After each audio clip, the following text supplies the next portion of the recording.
It's 1980. You're walking through a crowded marketplace in Haiti, shopping for vegetables, just a normal day. Then a man walks up to you and says, "Hey sis, it's me, your brother." Nothing weird about that, right? Except your brother died 18 years ago. You were at his funeral. You watched them put him in the ground. But this man knows things. Family secrets, childhood memories, things only your dead brother would know. And when you look into his eyes, it is him. This isn't a horror movie. This isn't folklore. This actually happened to a woman named Angelina Narcisse, and her dead brother, Clairvius, had one hell of a story to tell.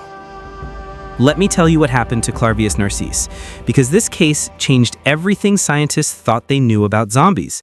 In 1962, Clairvius walks into a hospital in Haiti, complaining of fever and body aches. Within days, he's dead. 2 doctors pronounce him deceased.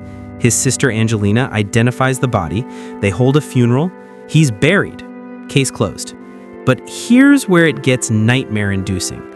Clairvius later claimed he was conscious during his own funeral. He could hear everything, feel everything, but couldn't move a muscle or scream. Imagine being trapped in your own body while people mourn over you and nail your coffin shut. Fun times, right? After burial, he was dug up by a bokor, that's a Vodou sorcerer, beaten and given some kind of paste. For the next 2 years, he worked on a sugar plantation alongside other zombies, barely aware of who he was or what was happening. When the bokor died, the spell, or whatever you want to call it, wore off. Clairvius eventually regained enough of his mind to escape, but he stayed in hiding for 16 years because he believed he'd been zombified as punishment for a land dispute with his brother. 18 years after his death, he finally felt safe enough to return home. And that's when he walked up to his sister in that marketplace. Now, I know what you're thinking. That sounds absolutely insane. And you're right, but multiple doctors, anthropologists, and researchers investigated this case. And here's the wild part. They think he was telling the truth. So how do you turn someone into a zombie? Well, I'm glad you asked. And also, why are you asking? That's concerning.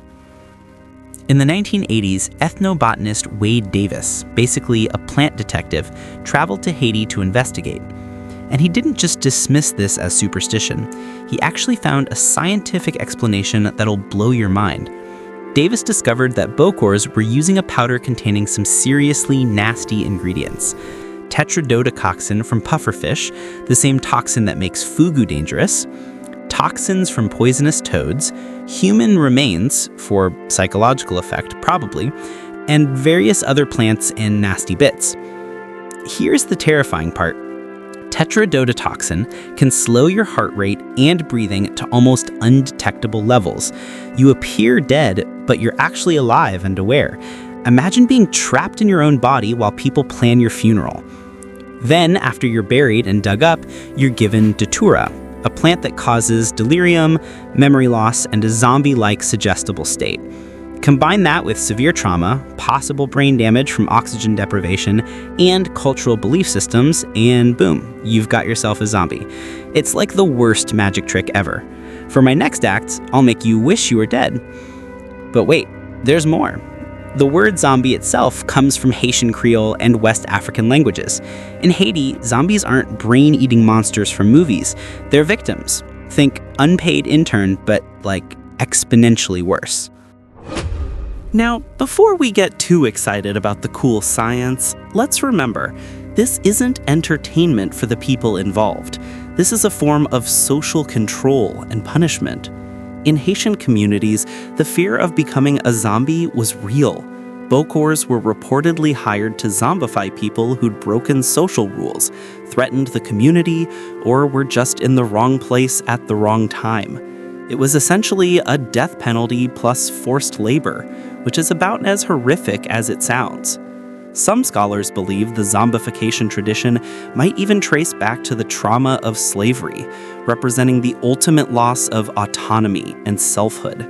That's heavy stuff. And while zombification might be rare today, the fear and belief in it remains part of Haitian culture. Now, not everyone buys Davis's explanation. Some scientists argue the dosing would be nearly impossible to get right. Other factors like mental illness or brain damage could explain these cases. The whole thing might be elaborate social theater. And they have fair points. Turning someone into a zombie would require insane precision. Too little powder? They don't appear dead. Too much? Actually dead. But here's the thing. Whether it's exactly as Davis described or not, something happened to Clairvius Narcisse and others like him. The documented cases are real, even if we're still debating the exact mechanism. So, do zombies exist? Well, if you're asking if shambling corpses are eating people in Port-au-Prince, no. But if you're asking whether people in Haiti have been poisoned to appear dead, buried, and then revived into a traumatized, suggestible state, the evidence says yes. The real story of Haitian zombies is somehow scarier than any horror movie because it combines chemistry, psychology, and pure human cruelty into something truly nightmarish. Too dark? Yeah, maybe. Hit that like button and subscribe for more deep dives into the weird, wild, and scientifically verified creepy stuff from around the world. And let me know in the comments, what other mythical creatures should I investigate next?